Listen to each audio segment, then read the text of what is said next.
फलस्तीन literally हमारे हाथ से जाएगा, गाजा हमारे हाथ से जाएगा, ग्रेटर इजराइल बनेगा, मुसलमानों को ये सारे बड़े बड़े मुल्क हमारे हाथ से चले जाएंगे और हम सिर्फ ये बातें करते रह जाएंगे कि यहूदी बहुत फट्टू लोग हैं और मुसलमानों में कोई बहुत ज्यादा ताकत है। बहुत काय की ताकत है? नहीं, क्या कुछ कर पा रहे हो? आवाज उठा पा रहे हो? कुछ हो रहा है तुमसे? कुछ नहीं हो रहा, बस बातें करते रह जाओ, पागल बनाते रह जाओ कि जी वो जो है ना काफिर जो है ना वो मुसलमानों से डरते हैं। ओ भाई, वो जो काफिर जिन मुसलमानों से डरते थे ना वो नबी अलैहिस्सलाम के तरबियत याफ्ता मुसलमान थे, सहाबा कराम थे। वो 313 ने बदर के अंदर काया कलम करके रख दी थी अल्लाह के हुक्म से। वो सहाबी थे जिनके एक अल्लाहू अकबर के नारे से काफिर लरसता था। तुम्हारे और मेरे नहीं लरसना।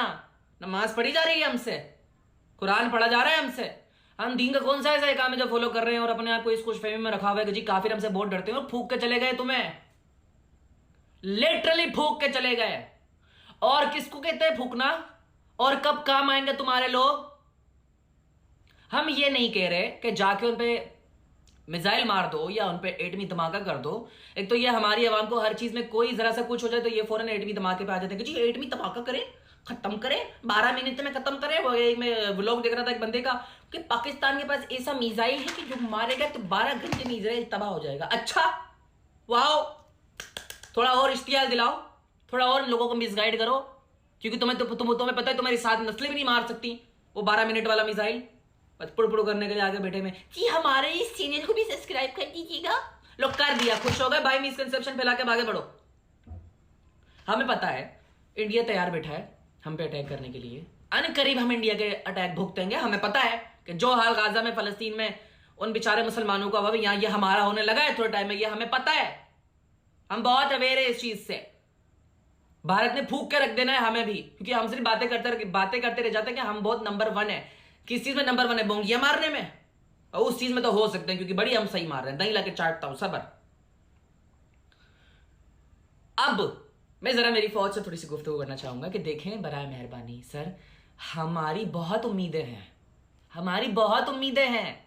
हम पाकिस्तानी वो कौम है जो इस वक्त पूरी दुनिया के अंदर मुंह दिखाने के लायक नहीं है, हमें जलील करके रख दिया है हमारे हुक्मरानों ने। ज़ेर असर हम आपसे रिक्वेस्ट कर सकते हैं कि बराए मेहरबानी, क्योंकि हमें पता है हमारे मुल्क के असल ऑनर आप हैं, आवाज उठाएं, आवाज उठाएं। हम आपको ये नहीं करें कि मिसाइल मार दें, धमाका कर दें, एटमी धमाका कर दें, काफिरों को निस्तु नाबूद कर दें, यहूदियों को खत्म कर दें। हम आपको ये नहीं कह रहे, हम आपको ये कह रहे हैं कि सर आपकी एक धमकी काफी हो गई। यू नो व्हाट एटमी power, we can not even imagine कि पाकिस्तान उन 9 एटमी पावर कंट्रीज के अंदर आता है।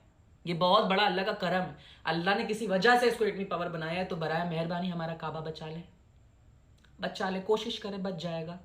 मस्जिद अक्सा हमारे लिए काबे की हैसियत रखती है। यू नो व्हाट, पहला किबला काबा ही था। ये भी बात लोगों ने बस फैला दी हुई कि किबला अव्वल मस्जिद अक्सा किबला दोम है। किबला अव्वल खाना काबा ही है जिसकी तरफ अभी हम मुंह करके नमाज पढ़ते हैं। हजरत इब्राहिम अलैहिस्सलाम ने खाना काबा बनाया था, उनकी बुनियादों पे ये शुरू हुआ था, ये तो हमें पता ही है, लाइक सबको पता है इस बारे में। फिर खाना काबा किबला अव्वल कैसे हो गया? हजरत इब्राहिम अलैहिस्सलाम के बाद हजरत मूसा और हजरत ईसा के पैराडाइम में मुझे कुछ इतनी क्लियर हिस्ट्री नहीं है इस चीज़ की, लेकिन इतना पता है कि उनके दौर में ये किबला था। लेकिन फिर नबी अलैहिस्सलाम ने भी कुछ अर्सा मस्जिद अक्सा की तरफ मुंह करके नमाज पढ़ी, लेकिन दोबारा से तहसील किबला जब हुआ तो खाना काबा की तरफ आ गया। अव्वल और आखिर किबला खाना काबा ही है, किबला दोम है मस्जिद अक्सा। लेकिन हमारे लिए काबे की हैसियत रखती है ना। हमारे नबी ने अगर एक दिन भी वहां मुंह करके नमाज पढ़ी होती तो हमारे लिए वो काबे की हैसियत है उसकी। तो बराए मेहरबानी हमारे काबे के लिए जरा आवाज उठा ले। वो अलग बात है कि हम उसकी तवाफ नहीं करते, लेकिन वो हमारे लिए काबे की हैसियत रखती है। नबी अलैहिस्सलाम मेराज के वक्त यही जगहें थी जहां से बुराक के ऊपर बैठकर तो आसमानों का सफर उन्होंने शुरू किया था। यही वो जगह थी जहां नबी इस्लाम ने 1 लाख समथिंग कुछ पैगंबरों को जमा करके उनकी इमामत करवाई थी। यही वो जगह थी। तो कब काम आओगे यार? हमने सिर्फ ये थोड़ी देखना कि पाकिस्तान बचा लो या इंडिया से लड़ लो या इससे। प्लीज, दुनिया के अंदर अगर इजराइल के ऊपर बुरा वक्त आया तो अमेरिका ने उसको पूरा सपोर्ट किया हुआ है। अमेरिका ने सारे मुसलमान मुल्कों को पूरी बांध चढ़ा के रखी हुई है। हमने कब आवाज उठानी है? हमें पता है कि हम बहुत कर्जे के बोझ से दबे हुए, हमने उनसे लेकर ये मोटा मोटा कंगन हाथ में डाला हुआ है, लेकिन प्लीज हम आवाज उठा सकते हैं ना, हम बात कर सकते हैं। हम इतने भी अब गए गुजरे नहीं कि हम बिल्कुल भी कुछ ना कर सके। हम बी का पाकिस्तानी, मुझे बहुत गिल्ट फील होता है, मुझे बहुत गिल्ट फील होता है कि हम आवाज नहीं उठा सकते। यार मैं तो एक साबुन की टिकिया खरीद रहा हूं, उस पर भी टैक्स दे रहा हूं, मैं पेट्रोल डलवा रहा हूं, मैं उस पर भी टैक्स दे रहा हूं। हम तो बरी हैं अल्लाह के आगे। अल्लाह ने हमसे नहीं पूछना। पाकिस्तान की आवाम को मैं देखता हूं कि मौलवी हो या मजहबी तबका हो या जो बंदा हो, बहुत ज्यादा इश्तियाल दिलाता है कि जंग जंग, तुम कुछ करते नहीं। मैं क्या करूं? मैं क्या करूं? मैं डंडा लेकर उनका मिसाइल रोकूं? तुम्हें पता है वहां क्या हो रहा है? एयर स्ट्राइक किसको बोलते हैं मालूम है? अगर नहीं मालूम तो दिखाओ इन लोगों को कोई, एयर स्ट्राइक करना किसको बोलते हैं भाई? वो बॉर्डर से बैठ के दूसरी परले बैठ के वहां से बम मार रहे हैं, तीसरे परले। मैं क्या करूं? डंडा लेके जाके बम रोकूं उनका? वो मेरे को फूक के चले जाएंगे, मेरी लाश उठानी पड़ेगी तुम्हें पीछे से। तो बिला वजह लोगों को गिल्ट क्यों दे रहे हो कि हम क्या करें? मैंने आज लोगों की नजरों में गिल्ट देखा है। मैं आज जुमा पढ़ के आया हूं ना, मैंने मस्जिद से निकलते हुए लोगों की नजरों में गिल्ट देखा, खुद देखा कि हम कुछ कर नहीं सक रहे हमारे मुसलमान तकलीफ में। भाई आपको गिल्टी होने की जरूरत नहीं है, हमने वैसे भी कुछ नहीं करना था क्योंकि हम टैक्स दे रहे हैं, हमने फौज बनाई हुई है। हजरत उमर रजी अल्लाह तआला अन्हु ने भी जब फौजी छावनी बना दी थी तो फिर फौज जंग करने के लिए जाती थी। हर बंदा खुद से नहीं जाता था लड़ने के लिए, वो फौज का काम होता था, वो इदारे का काम होता था, जो कि आज के दौर में भी इदारे का काम है, इदारे ने करना है। लेकिन हम ये डिमांड नहीं कर रहे कि जाए लड़े मार दे, ये कर दे वो कर दे। हम सिर्फ ये कह रहे हैं आवाज उठाएं, इतनी ताकतवर आवाज उठाएं कि सामने वालों का गीला हो जाए कुछ। बट प्लीज, बहुत बुरी कंडीशन है। 1.1 मिलियन बंदा हिजरत करने के लिए मजबूर है। उन्होंने ऑर्डर दिया भाई 24 घंटे के अंदर निकल लो, नहीं तो फूक देंगे तुम्हें भी, जो कि फूक दिया लिटरली। मैं एक मुसलमान बच्चा हूं, मुझे बहुत बुरा लग रहा है अभी इस बात के लिए कि हमारे वो लोग कहां हैं। हमें बचपन से ये बातें बताई गई कि कुछ करामातें थी, जो कुछ हमारे बुजुर्गान दीन थे उन्होंने बम पकड़े अपने वक्तों के अंदर। आपने हमें बताया कि दुनिया कभी वलीउल्लाह से खाली नहीं होती, तो हमें अभी जरूरत है उन लोगों की। भाई मुसलमानों का सब फूक गए, कब काम आएंगे हमारे? कब काम आएंगे? या नेक्स्ट टाइम कोई ये कहानी ना सुनाए कि ये हुआ करता था या वो हुआ करता था। आज जरूरत है, आज जरूरत है।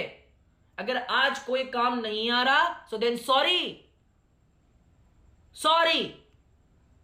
आपको बुरा लग रहा है, मैं तहे दिल से आपसे माफी मांग रहा हूं। मैं आपके पांव पे हाथ लगा लूंगा आपसे माफी मांगने के लिए, लेकिन सॉरी। हमें बचपन से आप लोगों ने ये सब सुनाया है, तो अब हमें जरूरत है।